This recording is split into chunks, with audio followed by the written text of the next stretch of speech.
আজকে আমি ভিডিওর মধ্যে আলোচনা করব একটি খামারে যতগুলো ভ্যাকসিন প্রয়োজন হয় সবগুলো ভ্যাকসিন নিয়ে। তো এই ভ্যাকসিনগুলো কখন প্রয়োগ করতে হয় এবং কিভাবে করতে হয়, কোথায় পাবেন, দাম কত নেবে এবং ভ্যাকসিন খোলার পরে এর মেয়াদ কতটুকু থাকে এবং অবশিষ্ট ভ্যাকসিন পরবর্তীতে মুরগিকে প্রয়োগ করা যাবে কি না যাবতীয় আলোচনা করব। সেজন্য সকলে শুরু থেকে শেষ পর্যন্ত আমাদের সাথে থাকুন। তো বন্ধুগণ, আপনি যদি আপনার খামারের বাচ্চাগুলোকে সঠিক নিয়মে ভ্যাকসিন না করতে পারেন, তাহলে কিন্তু ভ্যাকসিন করার পরেও আপনার খামারের মুরগিগুলো ক্ষতিগ্রস্ত হবে, আর এটাই স্বাভাবিক। আর যদি নিয়ম অনুসারে বাচ্চার ভ্যাকসিন ঠিকভাবে করতে পারেন, ইনশাল্লাহ আপনার খামার কোনোভাবেই ক্ষতিগ্রস্ত হবে না। তো বন্ধুগণ, আমরা আজকে ভিডিওর মধ্যে যা দেখাবো বা যা বলবো ডাক্তারের পরামর্শে এবং আমাদের নিজের অভিজ্ঞতার আলোকে সামনে রেখে।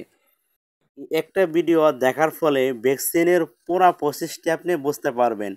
যদি মনোযোগ সহকারে পুরো ভিডিও দেখেন, ইনশাল্লাহ আমি কথা দিতে পারি অন্য কোনো ভিডিও দেখার প্রয়োজন আপনার হবে না এবং ভ্যাকসিন নিয়ে যাবতীয় প্রশ্নের উত্তর এই ভিডিওর মধ্যে আপনি পেয়ে যাবেন ইনশাল্লাহ।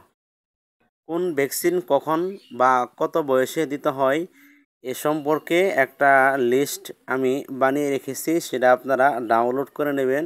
ভিডিও ডিসক্রিপশন বক্সে তার লিঙ্ক দেওয়া থাকবে। প্রথমেই বলবো বিসিআরডিবি ভ্যাকসিন নিয়ে আলোচনা। তো বিসিআরডিবি ভ্যাকসিন এটা আপনার যখন বাচ্চার বয়স 5 দিন হবে তখন দিতে হবে। আর যখন 21 দিনের দিন এই বিসিআরডিবি ভ্যাকসিন আপনাকে দিতে হবে। বিসিআরডিবি ভ্যাকসিন কিভাবে দিবেন এর নিয়ে অলরেডি একটা ভিডিও চ্যানেলে আপলোড করা আছে, ওটা দয়া করে দেখে নেবেন। এই বিসিআরডিবি ভ্যাকসিন দেওয়ার ফলে আপনার বাচ্চার রোগের হার খুবই কমে যাবে এবং ভাইরাসজনিত যত রোগ রয়েছে এই রোগগুলো থেকে আপনার বাচ্চা পরিপূর্ণ সুস্থ থাকবে। তো সেজন্য অবশ্যই বিসিআরডিবি ডোজটা 2বার করাতে হবে আপনার বাচ্চাদেরকে। দ্বিতীয় নম্বরে আসি পিজিওন পক্স বা গাম্বরো। বন্ধুগণ, পিজিওন পক্স এটা আপনার বাচ্চার যে ওই যে ঠোঁটে বা চোখে বা মাথায় খুব ছোট বয়সে 25 বা 30 দিন বয়সে যে আপনার ওই যে বসন্ত বের হয়, ওই রোগ থেকে মুক্তি পাওয়ার জন্য ওইটা একটা ভাইরাস, ওই ভাইরাস থেকে মুক্তি পাওয়ার জন্য বাচ্চাকে আমরা পিজি 1 পক্স দিয়ে থাকি। সেটা 11 দিনের দিন এটা দিয়ে থাকি আমরা। তো পিজিওন পক্স এখন বর্তমানে কোথাও পাওয়া যাচ্ছে না, সেই হিসাবে আপনার ওই যে বিসিআরডিবি ভ্যাকসিন যেটাকে বললাম, যদি ওইটা আপনি সঠিকভাবে সঠিক নিয়মে সঠিক সময়ে করাতে পারেন, ডবল ডোজ মানে 5 দিনের দিন এবং 21 দিনের দিন যদি সঠিকভাবে করাতে পারেন, ইনশাল্লাহ আপনার বাচ্চার ওই যে ছোটো বয়সে ওই রোগটা আর হবে না, যেটা আপনার যে বসন্ত বলে থাকি ওটা হবে না ইনশাল্লাহ। আর আরেকটা হলো গাম্বরো। তো গাম্বরোর কারণে কিন্তু এটা একটা মহামারী রোগ। যদি আপনার খামারে গাম্বরো ধরে যায় তাহলে কিন্তু আপনার খামার শেষ। আর গাম্বরো এটা ধরে 18 দিন বা 25 দিন বা 30 দিন বা 32 দিন এরকম পরে গাম্বরো রোগটা ধরে থাকে। সচরাচর দেশি মুরগির গাম্বরো হয় না, তবে হয় খুবই কম। কিন্তু সেফটির জন্য আপনাকে অবশ্যই গাম্বরো করতে হবে।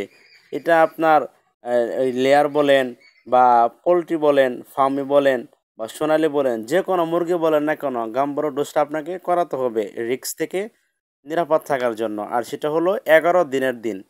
11 দিনের দিন গাম্বরো আপনাকে করাতে হবে। গাম্বরো ডোজটা ভ্যাকসিনটা কীভাবে করাবেন, গাম্বরো নিয়ে অলরেডি একটা চ্যানেলে ভিডিও আমার আপলোড করা আছে, দয়া করে সেটি দেখে নেবেন। 11 দিনের দিন গাম্বুরো করবেন। আর 18 দিনের দিন যদি আপনি গাম্বুরো করেন, প্রথমে করলেন বিসিআরডিবি 5 দিনের দিন, আর 11 দিনের দিন করবেন গাম্বুরো। বিসিআরডিবি 2বার করতে হবে 5 দিন এবং 21 দিন, গাম্বুরো 2বার করতে হবে 11 দিন এবং 18 দিনের দিন। গাম্বুরো ডোজটা করাই দিলে ইনশাল্লাহ খামারে আপনার ভাইরাসের সংক্রমণ খুবই কমে যাবে, ভাইরাসটা আসবেই না ইনশাল্লাহ, যদি আপনি সঠিক নিয়মে গাম্বুরো ভ্যাকসিনটা করাতে পারেন। তো বন্ধুগণ, এরপরে 3 নম্বরে চলুন যে ভ্যাকসিনের কথা বলবো, সেটা হলো ফাউল পক্স। ফাউল পক্সের ভ্যাকসিন ওটা আপনাকে 40 দিন বা 45 দিনের দিন করাতে হয়। 40 থেকে 45 দিনের মধ্যে ওই ফাউল পক্স এটা করাতে হয়। ফাউল পক্স মুরগিকে একবারই করালে যথেষ্ট, দ্বিতীয়বার আর করা লাগবে না। তো বাচ্চা অনেক সময় বড় হয়ে যাওয়ার পরে বা মা মুরগি হয়ে যাওয়ার পরে কিন্তু অনেক সময় আপনার ওই যে বসন উঠে বিভিন্ন রোগে আক্রান্ত হয়, বসনের মতো উঠে, গুটি গুটি উঠে। তো ওই রোগ থেকে নিরাপদ থাকার জন্য আপনাকে ফাউল পক্স এটা অবশ্যই করাতে হবে। তো ফাউল পক্সের ভ্যাকসিনটা একটু অন্যরকম, সেটা আপনাকে আমি আপনাকে একটা ছবি দিচ্ছি, ছবি দিয়ে দেখে নেন। মুরগির যে পাখনা রয়েছে আপনারা দেখতে পাচ্ছেন পাখনা, তো এই পাখনা ওই যে নিচের পালক আছে পালকগুলো সরাবেন, সরানোর পর দেখতে পাচ্ছেন সাদা মাংস সেখানে দেখা যাচ্ছে, সেখানে কিন্তু কোনো পশম নাই। তো যেখানে শুধু মাংস রয়েছে কোনো পশম নাই, হাড্ডি কিন্তু দেওয়া যাবে না, সাদা একেবারে মানে পাতলা একটা মাংস আছে, পাতলা চামড়া আছে, যেখানে কোনো পশম থাকবে না পাখনার নিচে, ওইখানে আপনাকে সুচ ঢুকিয়ে দিতে হবে। মানে ওই চামড়াটাকে আপনার ছিদ্র করতে হবে, মানে এপার থেকে ওপার ছিদ্র করতে হবে। ওই যে সুইয়ের মধ্যে সূচের মধ্যে আপনাকে ওই ভ্যাকসিন গোলার পরে, ভ্যাকসিন মিশানোর পরে আপনাকে সুইটা ওই ভ্যাকসিনে চোবাবেন, চোবানোর পরে ওই সুইটা আপনার যে মুরগির যে পাখা আছে পাখনা ছিদ্র করে দিবেন, এপার থেকে ওপার করে দিবেন, মানে ওপার বের করে দিবেন, ছিদ্র হয়ে যাবে। তো ভ্যাকসিনটা কার্যকর হয়েছে কিনা কীভাবে বুঝবেন? তো আপনি 2-1 দিন পরে দেখবেন বা তারপরের দিন দেখবেন যে ওই ছিদ্র এখানে ফুলে গেছে। যদি ফুলে যায় তাহলে কি আপনার বুঝতে হবে যে ভ্যাকসিনটা কার্যকর হয়েছে। তো এইভাবেই ফাউল পক্স আর পিজিয়ন পক্স একই নিয়ম। ফাউল পক্স এবং পিজিয়ন পক্স ভ্যাকসিন একই নিয়ম। তো এইভাবেই করাতে হবে। পাখনা নিচে যে সাদা সাদা অংশ আছে যেখানে শুধু পাতলা চামড়ার মতো, পাতলা হাড্ডি না, ওইখানে আপনাকে সুচ ঢুকিয়ে দিতে হবে, 2 থেকে 3টা ছিদ্র করে দিতে হবে। যদি চিকন সুচ হয় ওই 2 থেকে 3টা ছিদ্র করে দিতে হবে ভ্যাকসিনের মধ্যে সুচ ভিজিয়ে। এরপরেরটা হলো আরডিবি ভ্যাকসিন, যেটাকে আমরা রানীক্ষেতের ভ্যাকসিন বলে থাকি। সেটা অবশ্যই দিতে হয় 60 দিন। মুরগির যখন 60 দিন পূর্ণ হবে, 60 দিনের দিন ওই ভ্যাকসিনটা আপনাকে করাতে হবে রানীক্ষেত থেকে, যে আমরা কাহিলা রোগ বলি, যে বাড়িতে যে সমস্ত মা বোনেরা মুরগি পালন করে অনেক সময় সব মুরগি কিন্তু মারা যায়, যে সেটা শীতের সময় একটা ভাইরাস আসে, সেটা রানীক্ষেত বলা হয়। ওই রানীক্ষেত ভাইরাস থেকে মুরগিকে পরিপূর্ণ মুক্ত রাখার জন্য, নিরাপদ রাখার জন্য আরডিবি ভ্যাকসিন ওটা আমরা করে থাকি। তো ওটা নিয়ে অলরেডি একটা ভিডিও চ্যানেলে দেওয়া আছে, অনুগ্রহ করে সেই ভিডিওটি দেখে নেবেন। তো বন্ধুগণ, সেটা আপনাকে দিতে হবে ওই ইঞ্জেকশনের মাধ্যমে, সেটা সেখানে পরিপূর্ণভাবে দেওয়া আছে। তো এই হলো মুরগির ভ্যাকসিন। আর আরডিবি ভ্যাকসিনটা এটা আপনাকে 2 মাস অন্তর অন্তর করাতে হবে, মানে প্রত্যেক 2 মাস পর পর, আরডিবি ভ্যাকসিনটা অবশ্যই মুরগিকে করাতে হবে। তো এই হলো মুরগির ভ্যাকসিন। আগে ভিডিওটা স্কিপ করবেন না, এখনও মূল আলোচনা অনেক রয়েছে। তো আপনি যদি সঠিক নিয়মে সঠিক সময়ে এই ভ্যাকসিনগুলো, যে সমস্ত ভ্যাকসিন আলোচনা করা হলো, টাকার দিকে না তাকিয়ে যদি ভ্যাকসিনগুলো করতে পারেন, ইনশাল্লাহ আপনার খামারে মুরগি একটাও ক্ষতিগ্রস্ত হবে না। এখন আসুন আলোচনা করি ভ্যাকসিনের দাম কত নেবে এবং ভ্যাকসিনগুলো কোথায় আপনারা পাবেন।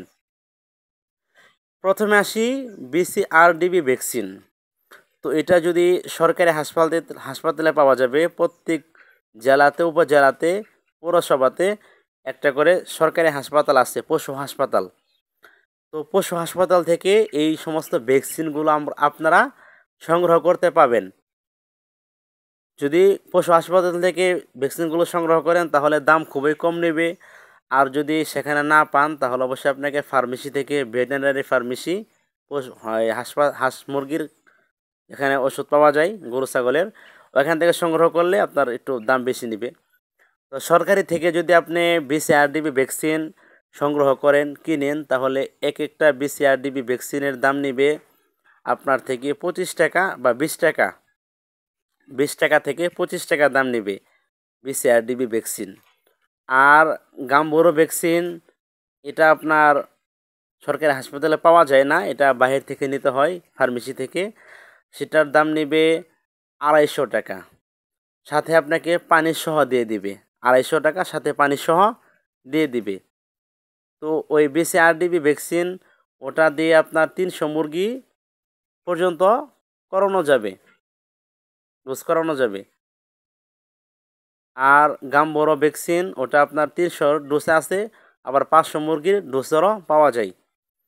আর পিজিয়ন পক্স যে বললাম, যদি পিজিয়ন পক্স পাওয়া যায় তো আলহামদুলিল্লাহ, সেটা আপনাকে ওই 40 টাকা দাম নেবে, 40 টাকা দাম নেবে পশু হাসপাতাল থেকে নিলে। আর বাহির থেকে নিলে আপনার থেকে 150 টাকার মতো নেবে বা 100 টাকার মতো নেবে। তো এরপরে আসছে আমরা ফাউল পক্স। ফাউল পক্সের ভ্যাকসিনের একই দাম, ওটা আপনার থেকে 40 টাকা নেবে। এরপর আসি RDB ভ্যাকসিন। RDB ভ্যাকসিনে 40 টাকা নেবে। যদি বাহির থেকে এই সমস্ত ভ্যাকসিনগুলো ক্রয় করেন তাহলে 100-র উপরে দাম নেবে, 100 থেকে 150 টাকা দাম নেবে। তো এখন আসুন কতটুকু পানির সাথে মিশাতে হবে। তো RDB ভ্যাকসিন এটা আপনাকে 6 মিলি, মানে 6 মিলি অর্থাৎ 6 ml পানির সাথে মিশাতে হবে। পিজিয়ন পক্স এটা আপনাকে মিশাতে হবে 3 মিলি পানির সাথে। গাম্বুরো মিশাতে হবে 10 থেকে 12 মিলি পানির সাথে।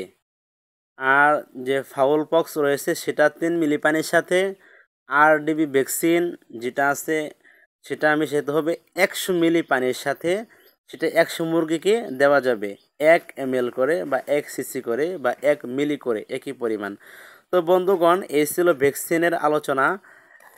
তো এই সমস্ত ভ্যাকসিন যখন আপনি খুলবেন অবশ্যই ডেট দেখে ক্রয় করবেন, এবং যখন কিনতে যাবেন তখন অবশ্যই বরফ নিয়ে যাবেন, বোতলে করে অথবা বাটিতে করে বরফ সাথে করে নিয়ে যাবেন, এবং বরফের সাথে আপনি ভ্যাকসিনগুলো সংরক্ষণ করবেন এবং ফ্রিজে তৎক্ষণাৎ রেখে দিবেন। বাড়িতে আনার পর ডিবে রাখবেন, অবশ্যই ডিবে রাখতে হবে। তো ভ্যাকসিনগুলো মেশানোর পরে আপনার 2 থেকে 2.5 ঘন্টা পর্যন্ত মেয়াদ থাকে। তো 2 থেকে 2.5 ঘন্টার মধ্যেই কিন্তু সমস্ত ভ্যাকসিন দিয়ে শেষ করতে হবে। আর অবশিষ্ট যদি ভ্যাকসিন থাকে এই ভ্যাকসিন আপনাকে অন্য কোথাও জায়গাতে ফেলে দিতে হবে। এই ভ্যাকসিন দ্বিতীয়বার আর ইউজ করা যাবে না। তো আপনি যদি সফল খামারি হতে চান তাহলে অবশ্যই আপনাকে ভ্যাকসিনের সম্পর্কে জানতে হবে এবং ভ্যাকসিন ভালোভাবে দিতে হবে। ভ্যাকসিন সঠিক সময়ে বাচ্চাকে প্রয়োগ করতে হবে। তো বন্ধুগণ, এখনও কোনো বিষয় অস্পষ্ট থাকলে অবশ্যই কমেন্টে জানাবেন। সবাইকে ধন্যবাদ।